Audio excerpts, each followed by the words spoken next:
Following the financial crisis, central banks engaged in policies that drove down interest rates to historical minima. While there are undoubted benefits of these policies, maintaining them for a prolonged period brings about adverse consequences. Stressed by Professor Aguion's work, low interest rates can actually promote market concentration and in this way lower investment. I think it's fair to say he's one of the most prolific and influential economists of his generation. Professor Aguion has also undertaken highly influential empirical research in which the implications of his theories are tested on real-world data. We build a model of growth around three main ideas. The first idea is that long-run growth results from innovation. The second idea is that innovation do not come from heaven, they result from profit-motivated, from entrepreneurial activities. And the third idea, which is very important, is creative destruction, is that the new replaces the old. Wherever or whenever there is more creative destruction, the correlation between patenting and measured GDP growth, for some reason, is lower.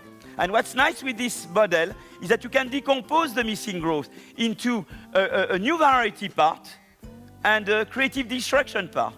And in fact, we are capable to say how much is new variety and how much is creative destruction in the missing growth.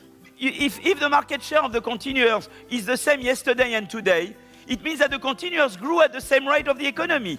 So concentrating on the continuers made me miss no growth at all. If we believe that inflation is lower than we think and growth is higher than we think, maybe inflation targeting is not right, or maybe it takes that into account. The role of the state, by one role, is to say, have more people access the network.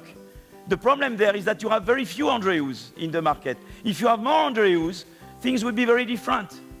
Because then growth would go up, essentially. You inhibit people, but you inhibit few people. The growth effect on the people you don't inhibit is more important than the discouraging effect on people. The big thing now is that people wait a lot from AI and from the new technology of information. The thing is that it's true, initially they give you growth, but because those firms monopolize many lines, they inhibited R&D in many lines, and that's what you don't want. So something that was supposed to be boosting growth gave rise to the opposite because of this superstar effect. And what you want to do is to adapt competition policy to make sure that you limit the extent to which this can happen. And that's the direction in which we are going.